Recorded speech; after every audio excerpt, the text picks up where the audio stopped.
여러분 들어가면서 오늘날 한국 사회의 모습이 좀 어떻습니까? 동성애가 도전해오고 있는 것은 이제 더 이상 위협 정도로 느껴지지 않고 그것을 뛰어넘어서서 정말 강경한 그런 도전이 아닐까 생각을 합니다. 퀴어 축제가 얼마 전에도 있었죠. 이제는 그것을 막자는 소리조차도 이번에는 크게 나오지 않은 것처럼 느껴질 정도로, 그러나 퀴어 축제를 반대하고 여전히 하나님의 은혜가 이 땅에 임하도록 그렇게 해야 된다는 기도의 소리는, 그 목소리는 커지고 있는 것은 사실입니다. 인권은 중요합니다. 그러나 하나님의 말씀보다 앞선 인권은 결코 있어서는 안 됩니다. 어떤 것보다도 하나님의 말씀보다 사람의 권리나 사람의 중요성이 더 중요하게 생각되지 않습니다. 그것이 우리 예수 그리스도를 믿고 하나님을 믿는 사람들의 바른 신앙의 모습입니다. 하나님의 말씀 안에서 모든 것이 이해되고, 하나님의 말씀 안에서 이 모든 것은 재해석되고, 기독교적인 세계관으로 기독교적인 안경을 끼고 이 세상을 바라보면서 이 세상이 바른 방향으로 갈 수 있도록 우리가 기도하고 함께 이끌어가야 합니다. 그들을 품어야 하지만 잘못되고 성경에서 분명히 죄악이라고 하는 것까지 우리가 다 허용하면서 그들을 품는다면 이 세상은 더 이상 하나님의 말씀과 은혜가 머물지 못하는 땅이 되고 말 것입니다. 또 이념의 나눔이 있습니다. 보수와 개혁, 이것은 사회에서도 물론이고요, 교회 안에서도 물론입니다. 물질 만능주의와 쾌락주의가 얼마나 편만해져 있습니까? 이것은 사회뿐만 아니라 교회도 마찬가지입니다. 돈이 아니면 돈만 있으면 안 되는 것이 없다. 이 개념이 더 이상 사회의 개념만은 아니고요, 교회 안에도 이미 들어와 있어요. 그래서 사회법을 어겨가면서까지 교회는 크게 지어야 되고, 사회법을 무시하면서까지 교회가 정말 하나님이 기뻐하지 아니하시는 일들, 아니 하나님이 기뻐하시는 일들을 한다 하면서 사회법을 무시하고 가는 것, 잘못된 거죠. 그런데 이런 물질 만능주의가 어느 틈엔가 세상뿐만 아니라 교회 안에도 들어와 있습니다. 쾌락주의는 더 이상 이야기하기가 힘들 정도로 정말 판을 치고 있는 세계 가운데, 세상 가운데 우리는 살아가고 있습니다. 여러분, 우리가 교회 다니는 사람들은, 이곳에 앉아있는 여러분들은 정말 거룩하게 하나님의 뜻 가운데 사는 사람들이리라 저는 믿습니다. 그렇지요? 믿으시면 아멘 하시기 바랍니다. 그렇지요? 그런데 세상 밖에만 나가보고 하나님의 은혜로 살아가지 않고 예수 그리스도를 믿지 않고 일반적으로 살아가는 사람들은 더 이상 이 쾌락주의에서 자유할 수 없는 모습들을 봅니다. 밤에 술자리에만 가면 2차, 3차, 무슨 말씀인지 아시죠? 더 이상 이 주일 아침에 이야기하지 않겠습니다. 그것까지 가는 것이 보통 순서로 되어 있고요, 정말 하나님의 은혜가 아니면 이 땅이 어떻게 이렇게 됐을까, 그렇게 생각이 될 정도로 정말 이 땅이 물질 막론주의와 쾌락주의에 점령당해 있는 것을 보게 됩니다. 개인주의, 우리가 개인주의는 좋은 것이라 배웠는데 개인주의를 넘어서서 이제는 개인화가 되어버렸습니다. 그래서 혼밥이라는 이야기는 이제 더 이상 어색하지 않을 정도로 들었고, 그것을 넘어서서 이제 혼자 사는 문화가 너무나도 이 땅에 많이 판을 치고 있으니까 이제는 그리스도인들이 이렇게 모여서 하나님 앞에 나아가는 것도 더 이상 의미가 없을 정도로, 아니 혼자 사는 시대에 우리 그리스도인들이 왜 이렇게 모여서 예배드리냐, 사이버로 예배드리면 되지, 인터넷으로 예배드리면 되지, 더 이상 인주성교회 나와서 하승용 목사님이나 예드림교회 나와서 이정기 목사님의 설교보다 더 은혜로운 설교가 TV에 보면 한국교회 큰 목사님들 교회 설교가 너무나도, 예배 실황이 이 주일에도 지금 제일 시작부터 끝까지 너무나도 잘 선명하게 이렇게 중계가 되는 사회에 우리가 살고 있는데 왜 이렇게 예배드려야 되냐. 개인주의를 넘어선 개인화, 이것이 지금 한국교회를, 한국 사회를 점령하고 있다는 겁니다. 이런 사회 속에서 한국교회는 어떻습니까? 분열하고 잠잠합니다. 분열, 나뉘는 거죠. 잠잠한 것은 세상을 향해서 소리를 내야 하는데 세상을 향해서 소리를 낼 힘을 잃어버렸어요. 그러니까 잠잠한 거예요. 침체되어 있다는 이야기는 더 이상 남 이야기가 아닙니다. 점점 사라져가는 영적, 양적인 부흥, 그리고 교회 밖의 다음 세대를 더 이상 영향을 끼치지 못하고 세워가지 못하는 교회, 이런 교회가 한국교회의 많은 모습들이라고 우리는 이야기 듣고 있습니다. 이런 시대 속에서 우리 그리스도인은 어떻게 살아야 합니까? 우리 그리스도인들이 붙잡아야 할 것은 무엇입니까? 이런 시대 속에서 우리 그리스도인들이 무엇을 중심으로 살아야 하냐는 거예요. 그것은요, 저는 확신 있게 여러분들에게 이야기합니다. 그리스도인들은 예배 중심으로 살아야 합니다. 여러분, 그런 은혜가 여러분들에게 있기를 간절히 바랍니다. 이런 시대 속에서 바른 신앙의 모습을 흔들리지 아니하게 붙잡고 나아가도록 인도하는 것은 예배밖에 없다. 저는 그것을 여러분들에게 확신 있게 말씀드릴 수 있습니다. 예배를 통해 하나님을 만나고 하나님을 알고 하나님의 뜻을 따라 살도록 결단하며 그렇게 살아갈 힘을 얻고 또 위로부터 부어주시는 성령의 충만함을 받아 성령의 능력으로 죄의 유혹을 이기며 살게 되는 은혜, 그런 은혜를 우리가 누려야 합니다. 그러나 오늘날 우리가 드리는 예배는 어떻습니까? 예배의 정의를 물어보면 가장 많이 하는 대답 있습니다. 제가 예배 강의를 하거나 설교를 하거나 이러면 수련회 때나 이런 때는 꼭 청년들, 청소년들에게 묻습니다. 예배의 정의를 물으면 가장 많이 대답하는 1번 대답이 뭔 줄 아세요? 하나님께 영광을 돌려드리는 것. 여러분 맞습니까? 예배에 대한 정의의 1번 대답이 맞겠습니까? 예배에 대해서 물어보면 첫 번째는 하나님께 영광을 돌려드리는 것. 이게 첫 번째였어요. 그리고 두 번째, 우리가 또 중요하게 이야기하는 것. 예배는 누구와의 만남이다? 하나님과의 만남이다. 이게 예배에 대한 대체로 나오는 두 가지 중요한 대답이었습니다. 맞습니다. 그러나 오늘날 많은 교회들의 예배는 어떻습니까? 첫 번째, 하나님께 영광을 돌려드려야 할 그 예배라고 우리가 이야기를 하면서 하나님의 영광이 아닌 사람의 만족을 구하는 예배가 되고 있는 것을 보게 되죠. 그래서 진보와 개혁으로 나뉘어서 어떤 교회는 클래시컬하게 예배를 드리지 않으면 안 되고 어떤 교회는 좀 현대적으로 찬양이 더 가미된 예배를 드리지 않으면 안 되고 이렇게 이상하게 나뉘어져서 사람의 만족을 위해서 나아가고 있는 예배. 그러나 사람을 무시할 수는 없지만 그런 중심에도 분명히 뭐가 있어야 하는가 하면 이 예배의 주인은 누구이시다? 하나님이시다. 하나님이 영광을 받으셔야 한다. 그러면 우리가 예배 드리는 자세가 달라지겠죠. 하나님께서 영광을 받으시는 예배고 내가 주인이 하는 예배라면 내가 마음대로 예배를 드릴 수 있나요? 내가 옷 입는 것도 마음대로 그렇게 입고 나올 수가 없고 내가 좀 주일이 되면 아침에 좀 더 깔끔하게 나오려고 힘쓰고 하나님께서 예배를 받으신다면 하나님은 이 예배당뿐만 아니라 어디에도 물론 계시지만 이 예배당에 나올 때 특별히 하나님이 우리를 만나시겠다고 약속하신 장소니까 이곳에 나와서 하나님께 예배 드릴 때는 뭔가 좀 더 거룩하게 준비된 모습이 있어야 하고 이런 모습이 있어야 한다는 겁니다. 제가 예배에 대한 많은 책을 읽으면서 미국에서 요즘 신앙이 약해지고 교회들이 많이 약해졌다는 이야기를 많이 듣고 있지만 그런데 미국에서 삶 가운데 뿌리 내리고 있는 그 청교도 신앙은 무시할 수 없다는 생각을 했던 것이 무엇이냐면 예배를 드리러 가면 이 대부분의 부모님들이 많은 부모님들이 아직도 그렇게 한다 그래요.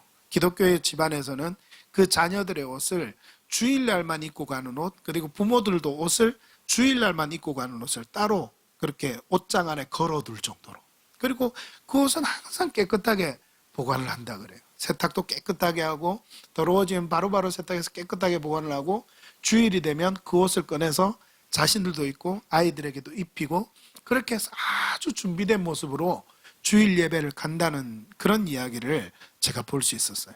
미국이라는 나라 무시할 게 못 되는 것 같아요. 좀 많이 약해졌다 그래도 하나님의 은혜로 세워진 나라니까 하나님의 은혜로 시작된 나라니까 그 밑바탕에 깔려있는 신앙은 무시할 수 없겠구나 하는 생각이 들어요. 그러면서 제가 모태신앙인 분들을 향해서도 함께 이 믿음을 갖게 됐어요. 모태신앙이면 왠지 모르게 여러분 뜨뜻한 것 같은데 조금 미지근하고 이런 모습이 있는 것 여러분 아시죠? 더 이상 이야기하지 않겠습니다. 그런데 모태신앙인 분들은 그 끝까지 변하지 않는 믿음을 가지고 있는 것이 엄청나게 중요하다는 거예요. 여러분 오늘날 많은 교회들이 첫 번째 하나님의 영광이 아닌 사람의 만족을 구하는 예배를 드린다 그랬는데 우리의 모습 안에서도 잘 보아야 합니다. 하나님의 만족이 아닌 우리의 만족을 위해서 예배 드리는 게 없는가 하는 것을 생각해 보아야 되는 거예요. 두 번째는 하나님을 만나는 예배라 그랬는데 하나님을 만나지 못하는 예배를 드리고 있지 않나 하는 거예요. 하나님을 만나지 못하는 예배. 여러분 지금 오늘 이 시간 하나님 앞에 예배 드리면서 우리가 한 1시간 조금 넘게 그렇게 예배를 보통 드리죠. 이렇게 예배를 드리는 가운데 여러분 찬양 가운데 임재하시는 하나님을 만나는 축복이 있기를 바랍니다. 말씀 가운데 우리에게 말씀하시는 하나님의 음성을 들으시기를 바랍니다. 그래야 하는데 하나님을 만나지 못하고 돌아가는 예배가 얼마나 많은가 하는 거예요. 예배는 하나님과의 만남입니다. 예배는 하나님께 영광을 돌려드리는 거예요. 그래서 우리는 예배를 통해서 하나님의 영광을 돌려드리고 하나님을 만나는 은혜가 있어야 하는 겁니다. 오늘 성경 본문은 로마서입니다. 로마서는요, 간단하게 이야기하면 1장부터 11장까지는 은혜로 받는 구원에 대해서 이야기합니다. 12장부터 16장까지는 이제 은혜로 받은 구원을 얻은 우리 그리스도인들이 어떻게 살아야 하는가를 이야기하는 이 두 부분으로 나눠진 게 바로 로마서의 내용입니다. 오늘 본문은 어디입니까? 이 두 번째 부분이 시작하는 12장 1절 2절입니다. 12장 1절 2절을 성경에 보시면 딱 1절 2절만 묶어서 표를 해두었어요. 그러니까 12장부터 16장까지 구원받은 그리스도인이 어떻게 살아야 하는가를 말씀하는데 1장, 2장은 그 세부적인 내용에서 축약해가지고 앞으로 우리 그리스도인들이 구원받았으면 어떻게 살아야 하는가를 축약해 놓은 본문이, 핵심을 요약해 놓은 본문이 바로 1절, 2절입니다. 그래서 1절, 2절은 너무나도 중요합니다. 여러분, 우리 그리스도인은 전적인 하나님의 은혜로 구원받습니다. 믿으시기를 바랍니다. 다른 것은 없습니다. 십자가의 보혈과 죽음을 이기시고 부활하신 예수 그리스도를 믿음으로 구원받습니다. 이것이 하나님의 은혜입니다. 그런데 당시 로마에는 이 하나님의 말씀이 오도된 채 하나님의 은혜가 아닌 다른 것들로 구원을 받을 수 있고 자신들의 노력이나 자신들의 생각이나 다른 철학이나 로마에 있는 하나님이 아니라 다른 우상들도 많이 있었는데 그 우상들로도 구원을 받을 수 있다. 잘못된 가르침이 성행하고 있었던 거예요. 그래서 이 가르침을 바로잡기 위해서 자신의 노력이 아니라 오직 믿음으로 구원을 받는다. 이것을 바울은 강조했고 이 말씀이 바탕으로 약 100여 년 전에 어떤 종교가 시작이 되었습니까? 우리 기독교가 오래된 종교이지만 우리 개신교는 중세시대 종교개혁 시대 때 시작된 종교예요. 그런데 이 종교가 그냥 잘못된 종교가 아니라 그 당시에 많은 사건들 중에서 하나님이 아닌 다른 것으로도 구원받을 수 있다는 이 외침에서 루터와 켈빈을 통해서 하나님이 믿음이 아니면 다른 것으로 구원을 받을 수 없다는 것을 그들에게 가르쳐 주시고 그들을 통해서 바른 믿음의 뿌리가 우리에게 다시 한 번 더 내려주게 하셔서 우리의 노력이나 우리가 돈을 많이 내는 것이나 다른 어떤 것으로도 구원을 받을 수 없고 예수 그리스도를 믿음으로 구원받는다는 것을 가르쳐 줌으로 시작된 종교가 바로 우리 개신교입니다. 여러분, 그래서 우리는 믿음을 바로 가져야 합니다. 여러분, 믿음으로만 구원받는 줄 믿으시길 바랍니다. 옆에 분들에게 한번 기억하면서 축복해 주세요. 믿음으로만 구원받습니다. 시작. 여러분, 믿으시기를 바랍니다. 이렇게 구원받은 그리스도인들을 향해서 이제 구원을 받았으니 네 마음대로 살아라. 그리스도인들을 향해서 구원받았으니까 너는 천국을 이미 확정된 백성이니까 천국 티켓을 예매해 놓은 사람이니까 너는 마음대로 살아도 돼. 하나님 그렇게 우리에게 말씀하지 않는다는 거예요. 구원받았으니 이제는 너희가 해야 될 것이 있는데 그게 뭐냐면 영적 예배를 드리라. 너희는 구원을 받았으니 영적인 예배를 드리는 존재들이 되어야 한다. 영적 예배자로 살아라. 이렇게 하나님은 우리에게 말씀하십니다. 하나님의 능력으로 하나님의 전적인 은혜로 구원받은 로마인들아, 그러므로 내가 하나님의 모든 자비하심으로 너희를 권하노니 내가 정말 중요한 것을 너희에게 말하는데 그게 뭐냐면 너희는 영적 예배를 드려라. 그 영적 예배는 너희 몸을 하나님이 기뻐하시는 거룩한 산 제물로 드릴 때에 가능한 것이다. 이렇게 말씀하는 거예요. 이것은 그리스도인들의 삶을 향한 말씀입니다. 너무 중요한 개념입니다. 여러분, 오늘 이 예배를 마치고 나면 이것 하나만 여러분의 가슴에 머리에 새기시길 바랍니다. 영적 예배를 우리는 드려야 한다. 이걸 새기시길 바랍니다. 오늘 두 가지로 나눠서 간단하게 여러분들과 나눕니다. 따라하겠습니다. 우리가 드리는 모든 예배가 영적 예배가 되게 하라. 우리가 드리는 모든 예배가 영적인 예배가 되어야 합니다. 여러분, 오늘 이 성경 본문에 보면 한 가지 이상한 표현이 있습니다. 산제사라는 표현이 나와요. 산제물이라는 표현이 나와요. 하나님 앞에 드리는 영적 예배를 드려야 되는데 그 영적 예배는 너희 몸을 산 제물로 드릴 때 가능하다 그랬죠. 산 제물은요, 이게 좀 잘못된 이야기예요. 왜냐하면 제물은 죽어야 되는 거예요. 구약 시대 때 하나님 앞에 죄 지은 사람이 나아가 자기 죄를 속죄하기 위해서 제물을 드릴 때에 그 제물을 죽여서 제사를 드림으로 자기 죄를 용서받는 게 바로 제사예요. 그런데 이 제물을 드리는데 죽은 제물이 아니라 뭘 드리라고요? 산 제물, living sacrifice, 이걸 드리라는 거예요. 산 제물을 드리라 말씀하는데 이 산 제물은 잘못된 거예요. 신약 시대 때는 이제 더 이상 죽은 제사를 드릴 필요가 없어요. 하나님 그걸 우리에게 말씀하시는 거예요. 살아서 드리는 제사, 우리 죄를 속량해 주신 하나님의 크신 은혜와 사랑을 향한 감사의 예배, 그것을 드리라는 거예요. 너희 몸에 대해서 이야기는 이건 두 가지로 해석을 해볼 수 있습니다. 제가 첫 번째로 말씀드릴 때 너희 몸에 대해서 중요한 해석 한 가지는 뭐냐면 우리 전체를 이야기하는 거예요. 너희 몸, 여러분들이 저를 볼 때 이정기 목사 이야기할 때 뭘 보고 이야기를 합니까? 몸을 보고 이야기를 하죠. 저를 보고 이야기해요. 제가 지금 이 바디를 잃어버린 채 그냥 영혼만 있다 생각하고 영혼을 보고 이정기 목사다 이렇게 이야기하지 않죠. 여러분들이 이정기 목사라고 표현을 할 때 제 외모도 이야기하겠지만 제 성격도 이제 이야기를 나눠보면 생각하며 이야기할 수 있겠고요. 제 어떤 다른 부분들도 이야기할 수 있겠어요. 말하는 버릇이나 이런 거 다 이야기할 수 있죠.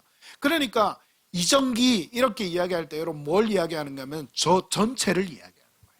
그러니까 너의 몸을 이야기한다는 것은 비유적인 의미에서 너희 전부를, 너희 몸을, 너희 전부를 하나님이 기뻐하시는 거룩한 산 제물로 드리라. 죽은 제물이 아니라 산 제물로 드리라. 이것은요 중요한 것을 의미합니다. 뭘 의미하는가 하면 하나님께 예배를 드리는 일은 모든 일보다 우선되어야 할 일이고 하나님께 예배 드리는 것은 우리 전부를 다해서 하나님께 예배 드려야 하는 것이다. 이것을 먼저 말씀하는 거예요. 구약 성경에서 이스라엘 백성들이 광야에서 묵을 때에 출애굽해서 가나안 땅으로 갈 때 광야에서 40년을 머물죠. 40년을 머물 때 그들이 동서남북으로 12지파가 진을 칩니다. 근데 가운데 뭐가 있었는지 여러분 아세요? 성막이 있었어요. 성막이 있었어요. 하나님께서 성막을 그들 가운데 진을 치고 북으로 세 지파, 남으로 세 지파, 동으로 세 지파, 서로 세 지파 이렇게 진을 치게 하셨어요. 왜요? 성막 중심으로 살아야 하니까. 하나님 중심으로 살아야 하니까. 성막은 하나님께 예배드리러 제사장이 들어가던 곳인데 그 예배드리는 곳을 중심으로 이스라엘 백성들이 살라는 것을 상징적으로 그들에게 보여주신 거예요. 모든 삶이 우리가 예배가 얼마나 중요하다는 것을 이야기하고 있는 거예요. 구약의 율법을 살펴보면 예배하는 것이 얼마나 중요한 것인가 하는 것을 이야기해주고 있는 또 증거가 있어요. 이스라엘 백성들은 20세 이상이 되어야 전쟁에 나갈 수 있는 군사로 부릅니다. 그런데 예배 드리는 사람은요 제사에 관련된 일을 맡고 있는 지파가 어느 지파였죠? 어느 지파가 아니라 레위인이었죠. 레위인인데 레위인은 몇 세가 되어야 제사장을 돕는 허드렛 일을 시작할 수 있는 줄 아십니까? 25세가 되어서야 시작해요. 20세가 되면 전쟁에 나갈 수 있는데 제사장, 레위인 지파는 제사장을 돕는 일, 제사장도 아니고 제사장을 돕는 일을 시작하는 것을 25세 때 시작할 수 있었고 제사장으로 세워져서 성막의 일을 정식으로 감당하는 나이는 몇 세인가 하면 30세가 되어야 가능했어요. 그러니까 레위인은 자기가 제사 지내는 것이 정상적인 일인데 그 일을 30세가 되어서 할 수 있었고 일반 이스라엘 백성들은 남성들은 전쟁에 나가는 것을 20세에 가능할 수 있으니까 그만큼 예배 드리는 것을 하나님이 중요하게 생각하셨고 하나님이 정말 중요하게 보셨다는 것을 말씀해 주는 거예요. 천사들의 사역에서도 비유적으로 하나님을 경배하는 일이 가장 우선이었다는 것을 증거해 주는 한 가지 증거가 있다 이야기를 합니다. 이사야서 6장에 보면 천사인 스랍들이라고 하는데 천사인 걸 여러분 아시죠? 그 천사에게 날개가 몇 개 있어요. 이건 맞추는 분들에게 제가 선물을 드릴게요. 날개가 몇 개 있을까요? 1개, 2개, 3개, 4개, 5개, 6개가 있었어요. 6개가 있었는데 혹시 6개 말씀하신 분 계세요? 아, 있어요? 집사님 나중에 제가 선물 드릴게요. 6개였어요. 6개인데 하나님을 향해서 나아갈 때 이 6개 중에 4날개로 그들의 두 날개로 얼굴을 가리고 두 날개로 발을 가려요. 그리고 두 날개로 뭘 하는 줄 아세요? 날아다니는 데 써요. 천사들이 이렇게 바닥에 안 기어다니잖아요. 날아다니잖아요. 6날개 중에 하나님 앞에 섰을 때 그들이 얼굴을 가리고 발을 가리는데 4날개를 쓰고 두 날개는 날아다니는 데 썼어요. 두 날개는 이런 비유적인 의미로 그들이 자신을 위해서 사역하는 데 썼던 것이 두 날개고, 하나님 앞에 나아가서 예배 드릴 때 천사들이 썼던 것이 4날개다, 이렇게 표현을 하면서 그들이 예배 드리는 것을 더 중요하게 여겼다는 표현이 여기서도 이렇게 증명이 된다 하는 것을 이야기를 하는데 어느 정도 일리는 있다, 이렇게 생각이 됩니다. 또 중요한 이야기, 누가복음 10장에 보면 마르다와 마리아의 이야기가 나오죠. 마르다는 뭐 했어요? 바빴어요. 예수님이 자기 집안에 오니까 예수님 맛있는 음식으로 대접하려고 막 바빴어요. 근데 마리아는 뭐 했어요? 막 바쁜데 예수님이 마리아 도와주지도 않고 예수님의 발치에 앉아가지고 예수님과 대화하고 예수님 말씀 듣고 이렇게 앉아 있는 거예요. 그리고는 마리아다가 이야기를 합니다. 마리아가 일을 거들지 않는다고 마리아다가 불평하니까 예수님이 뜻밖의 말씀을 하시죠. 뭐라고 말씀하세요? 마르다야, 내가 많은 일로 염려하고 근심하나 몇 가지만 하든지 혹은 한 가지만이라도 족하니라. 마리아는 이 좋은 편을 택하였으니 빼앗기지 아니하리라. 여러분, 이건 뭘 말씀하는 거예요? 우선권을 말씀하고 있는 거예요. 마르다가 잘못되었다 예수님 말씀하시지 않고 마리아와 마르다가 똑같은 하나님을 만나는, 하나님을 대접하는 일을 하고 있는데 마르다는 보다 하나님 본인에게 집중하는 것보다 예수님 본인을 만나는 일에 집중하는 것보다 대접하는 어떤 좀 수동적인 일, 간접적인 일에 더 수고한 반면에 마리아는 예수님과 직접 만나서 이야기하고 교제하고 이것을 더 중요하게 생각했으니 예수님의 발치에 앉아서 예수님과 교제했다는 거예요. 여러분, 하나님 앞에 나올 때 이 이야기는 우리에게 중요한 도전을 던져다 줍니다.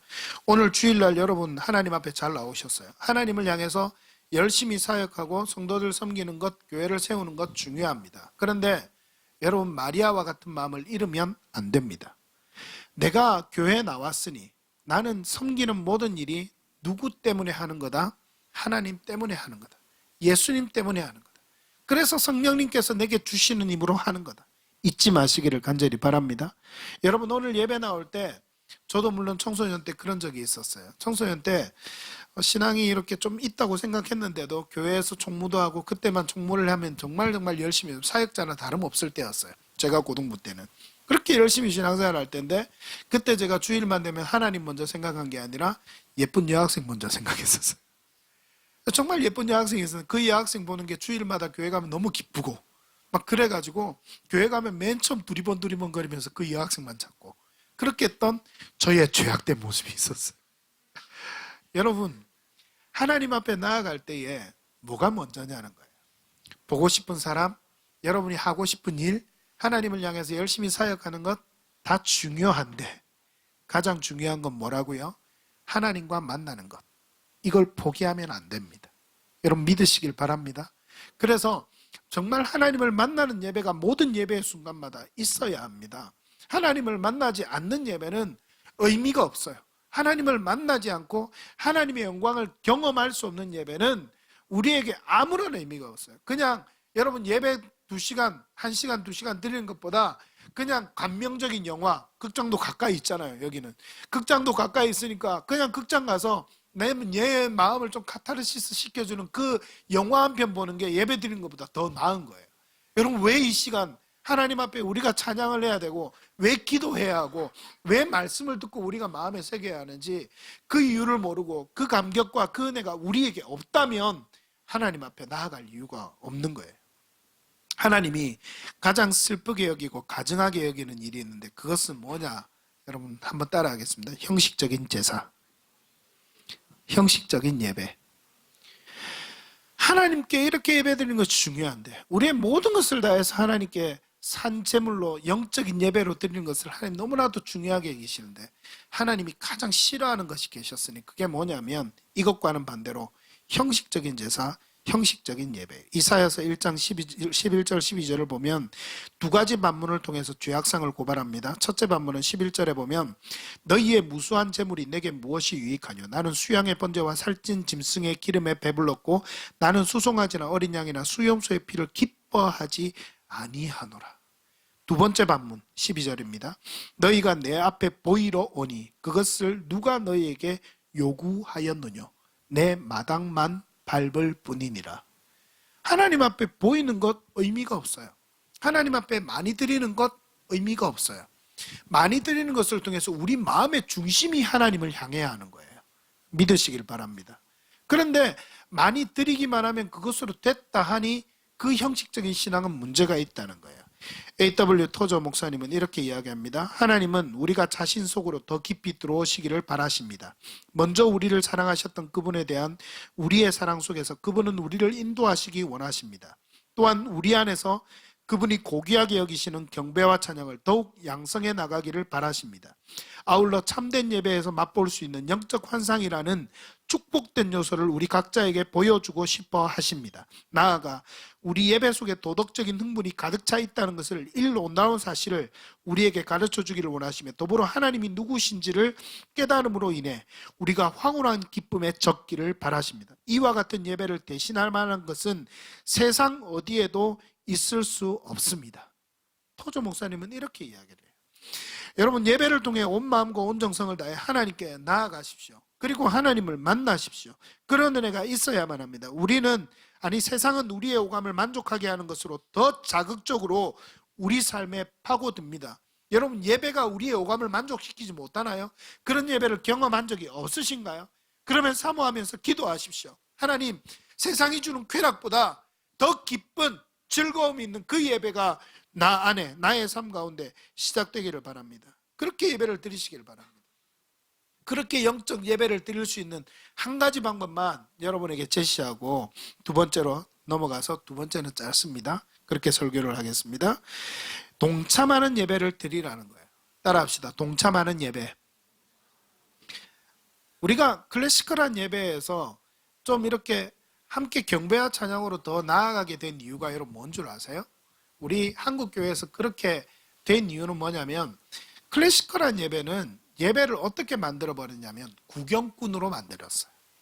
조금 클래시컬한 예배 안에서도 하나님의 임재를 저도 경험한 적이 있습니다. 무시하는 건 아니에요. 그런데 대부분 보면 클래시컬한 예배라고 우리가 이야기하는 그 예배들의 가운데에서는 우리가 참여할 수 있는 공간이 적어요. 회중이 함께 참여할 수 있는 공간이 적고, 그렇다 보니까 성가대의 찬양이나 아니면 헌금을 드리는 것이나 다른 사람들의 특성을 들으면서 또 헌금을 드리고 이렇게 하지, 우리가 어떤 표현을 하면서 하나님 앞에 적극적으로 나아가는 것은 부족했던 거예요.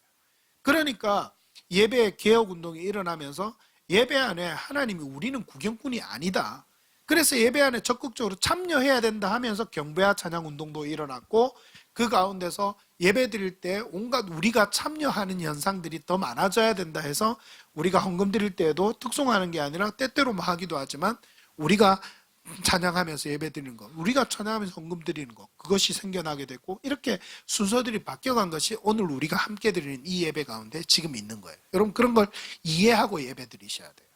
그런데 이 동참하는 예배는요, 여러분 이제 동참을 해야 되는데 여러분 어떻게 해야 될지 모르잖아요. 제가 예배에 대해서 이야기할 때 모범을 보고 따라가는 게 중요하지만, 어떤 분이 그렇게 이야기를 했어요. 우리가 어린아이들에게 뭐 하나를 가르칠 때 이렇게 해라고 구체적으로 가르쳐야 아이들이 하지, 그렇게 하지 않으면 모른다 이야기를 해서 예배에 대해서도 저도 그렇게 하기를 작정을 했어요.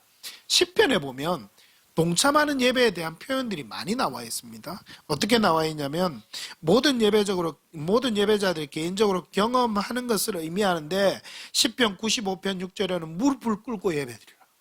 그리고 시편 141편 2절에는 손을 들고는 아주 많이 나와요. 손을 들고 하나님 앞에 예배드리라. 시편 4편 4절에는 떨며 하나님 앞에 서고, 아까 제가 처음에 여러분들의 일어나서 함께 찬양하자 그랬죠. 하나님 앞에 일어서면 뭔가 마음의 자세가 좀 다르지 않아요? 앉아서 우리가 이렇게 있을 때보다 일어서면 뭔가 내 마음도 몸도 새롭게 가다듬는 것 같고, 그래서 하나님 앞에 나아가서 예배드리는 건 좀 다른 것 같지 않아요? 손뼉을 쳐라. 시편 47편 1절에 있는데 또 많은 시편의 구절들이 손뼉치며 찬양해라, 큰 소리로 찬양을 하라, 여호와 앞에서 춤을 추고 찬양하라, 머리를 숙이고 찬양하라, 이런 어떤 구체적인 표현들이 시편에는 너무너무 많이 나와요. 여러분 예배 드릴 때 수동적으로 예배 드리지 말기를 바랍니다. 자유롭게 예배 드리세요. 예배 드리다가 주일 예배 때 저는 그런 모습이 있어도 된다 생각을 해요. 예배 드리다가 찬양하는데 은혜 아니면 살아갈 수가 없네, 하나님의 은혜가 느껴지니까 내가 일어서 있을 수 없고 내가 감히 앉아 있을 수 없는 거예요. 내려와서 무릎 꿇고 앉으세요. 무릎 꿇고 앉아서 찬양하고 기도하고, 다른 사람들 찬양하는데 여러분 기도해도 좋아요. 그렇게 좀 자유롭게 하나님의 영이 우리를 다스리는 예배, 그 예배를 여러분 사모하세요. 손뼉을 치고 싶은데 다른 사람 손뼉 치니까 손뼉 치는 게 아니라, 손뼉 치면 하나님 말씀만 그렇게 말씀했으니까, 때로는 저도 그래요. 손뼉 치고 찬양하고 싶지 않은데 손뼉을 쳐보면 손뼉을 치는 것을 통해서 내 마음을 새롭게 일으키신 하나님 경험할 때가 있어요. 큰 소리로 찬양하라. 마찬가지예요. 여러분 하나님 찬양할 때 기왕이면 큰 소리로 찬양하세요. 여러분 요즘 BTS 난리잖아요. 부산에서, 지금 서울에서 또 공연한다고 하는데 그 아미들이 모여서 그 BTS를 연호하는 그 음성 여러분 TV 중계 방송을 통해서 봤죠? 여러분 하나님이 BTS보다 못한가요? 안 봤어요? 보지 마세요. 별로 은혜 안 돼요. 여러분 그 중계 방송을 보거나 아니면 그렇게 하면, 아니면 여러분 축구를 예로 들 수도 있잖아요. 축구장에 가서 요즘 손흥민 선수 장난 아니죠. 손흥민 선수 나와서 막 골 넣고 막 한번 뛰어다니고 예쁜 포즈 한번 취하고 하면 여학생들 다 넘어가 버려요. 그런데 그런 사람들을 향해서 박수 보낼 때 우리가 이렇게 보내나요? 와 이렇게 보내지 않아요? 축구장에 가서 여러분 골 넣어가지고 기쁠 때 와 소리 질렀는데 몇만 명이 같이 소리 지르니까 내 목소리는 감춰지고 그 몇만 명의 소리가 마치 내 목소리가 된 것처럼, 그 느낌 여러분 경험해 본 적 있으시죠? 여러분 하나님 찬양할 때에 큰 소리로 찬양하라. 왜요? 우리가 작은 소리로 찬양하는 거 할 수 있어요. 은혜 아니면 살아갈 수가 없네, 할 수 있어요. 이거하고 은혜 아니면 살아갈 수가 없네, 이거하고 뭐가 다른 거예요? 우리의 마음이 어디를 향해 가고 있어요? 큰 소리로 찬양하다 보면 하나님의 기쁨이 내 심령을 주장하고 다스리고 함께하는 것을 더 느낄 수 있다니까요. 여러분 경험해 보기를 바랍니다. 때때로 내가 아파서 내가 정말 연약한 상태여서 찬양할 수 없을 때가 있어요. 그런 때에도 해보세요. 말씀에 순종해서 큰 소리로 박수치고 뛰며 춤을 추며 무릎 꿇고 머리를 숙이고 경외함으로 하나님 앞에 그렇게 예배드리다 보면 하나님께서 나를 금방 회복시키셔서 하나님의 은혜 가운데로 다시 인도하시는 것을 느낄 수가 있을 거예요. 그런 예배의 축복이 여러분에게 있기를 바랍니다. 그래서 동참하는 예배를 드려야 해요. 하나님 앞에 영적 예배를 드리는 것, 또 다른 것도 있지만 여러분 너무 길기 때문에 여기서 동참하는 예배, 또 영적인 예배에 대해서는 더 이상 말씀을 드리지 않겠습니다. 두 번째와 연결하기 위해서 중요한 거, 요한복음 4장에 보면 아주 예배에 대해서 중요한 말씀을 하세요. 하나님은 예배하는 자를 찾으시는데 어떻게 예배하는 자를 찾으신다고 이야기를 하냐면, 따라합시다. 영과 진리로. 하나님께서 하늘에 계시면서 이 땅을 두루 살피세요. 두루 살피시면서 하나님이 찾으신다고 하는 몇 종류의 사람이 성경에 나오는데, 그 중에 하나가 하나님 어떤 자를 찾으시냐면 예배하는 자를 찾으신대요. 예배하는 자를 찾으신다는 것은 여러분 어떤 것을 의미합니까? 그 사람을 찾아서 그냥 농담 담기 하고 같이 놀고 레크레이션하고 그러기 위해서 하나님 찾으실까요? 아니에요. 하나님은 그 사람을 찾아서 그 사람이 정말 하나님의 기쁨이 되는 사람이니까 그 사람에게 복을 주셔서 그 사람이 하나님의 일을 더 잘 감당하도록, 많은 일을 감당하도록 하기 위함임을 여러분 믿으시기를 바랍니다. 하나님 예배자를 찾으세요. 기도하는 사람 찾으시고 말씀을 전하는 자를 찾으시고, 하나님이 찾으시는 몇 종류의 사람인데 그 중에 예배하는 사람이 들어있다는 거예요. 예배하는 자를 찾으신다는 거예요. 그 예배하는 자를 통해서도 하나님을 향해서 나아갈 수 있다는 거예요. 예배는 신앙생활 가운데 가장 중요한 겁니다. 여러분 이제 이 예배가 왜 중요한지 두 번째 사실하고 연결하면서 여러분에 말씀드립니다. 여러분 제가 예를 들어 볼게요. 주일날 예배를 지금 우리가 드리고 있는데, 여러분 이 예배에서 은혜 받고 이 예배에서 정말 성령 충만한 것 같은 그런 느낌을 가지고 성령 충만함 받고 저 문을 나서면 여러분 어때요?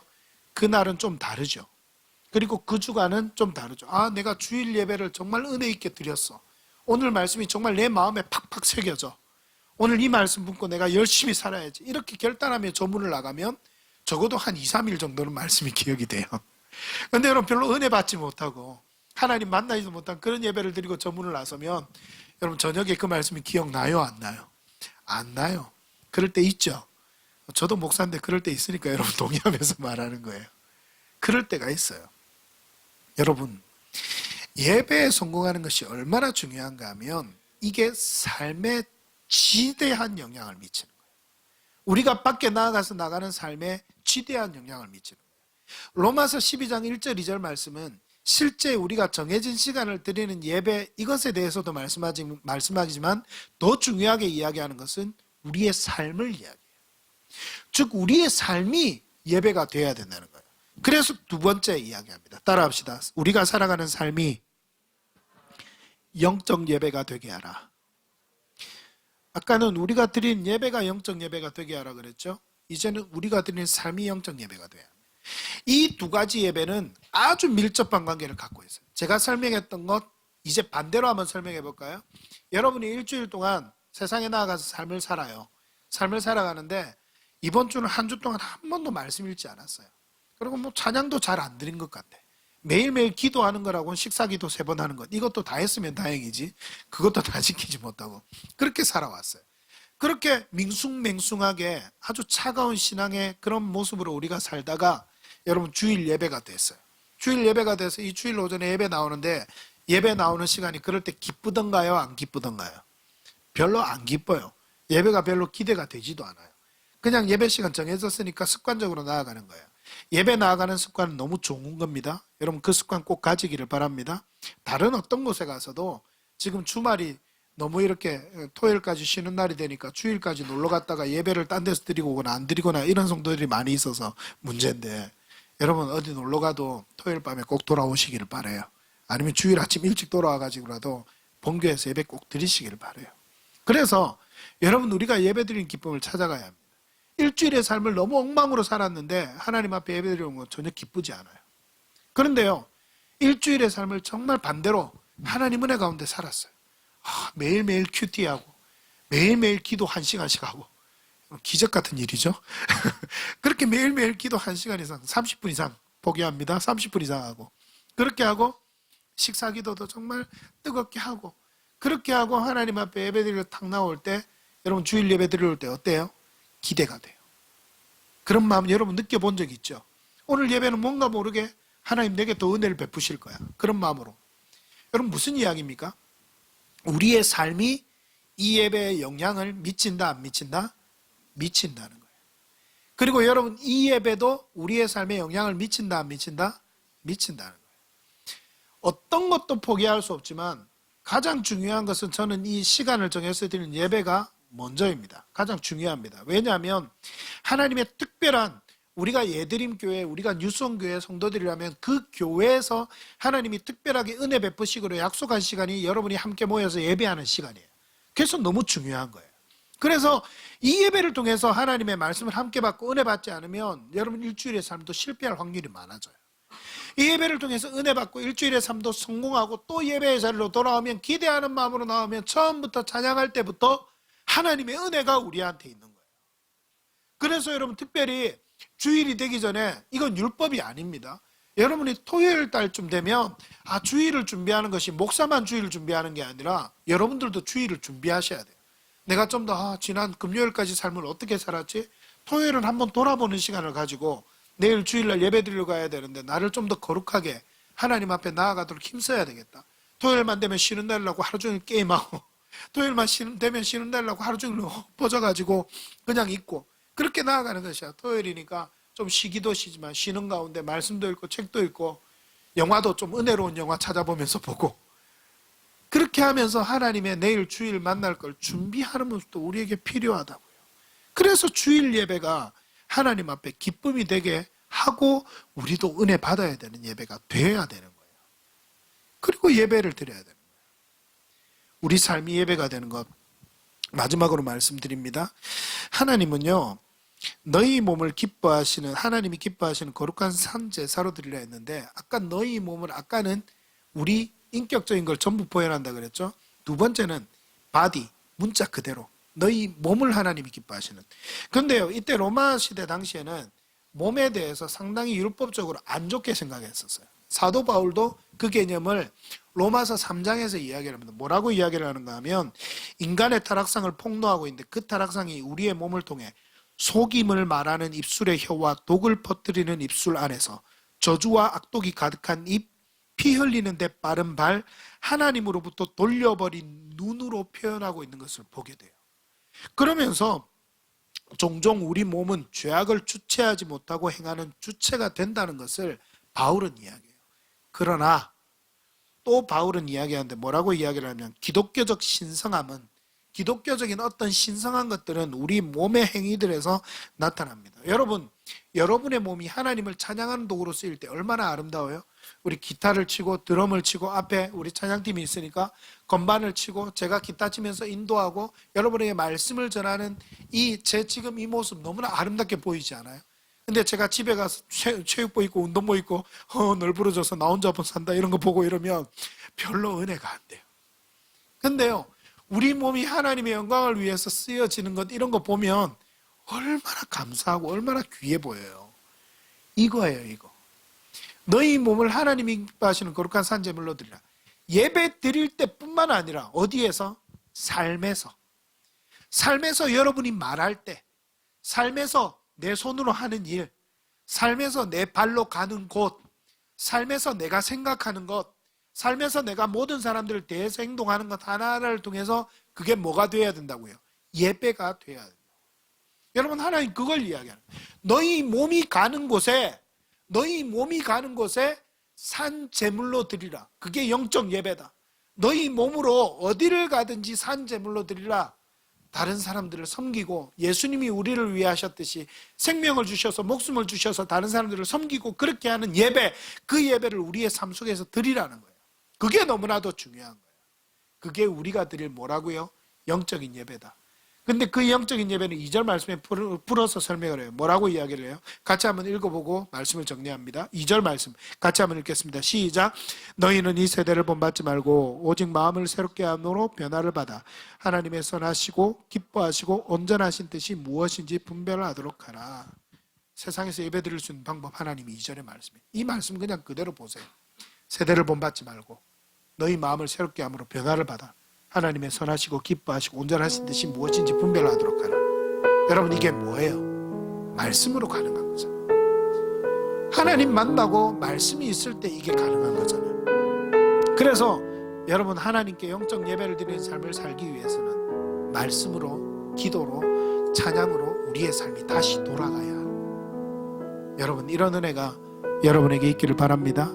오늘 말씀이 여러분 다른 예배보다는 조금 길었습니다. 왜냐하면 저는 한 번 왔다 가는 사람이기 때문에. 그렇지만 여러분, 이 말씀이 여러분에게 정말 도전이 되고, 여러분이 시간을 정해서 드리는 예배, 그 다음에 여러분이 삶을 통해서 드리는 예배, 이 삶의 축복을 함께 누림으로 하나님이 정말 이 시대에 원하시는 그런 믿음의 사람들로 살아가게 되는 은혜가 여러분에게 있기를 간절히 바랍니다.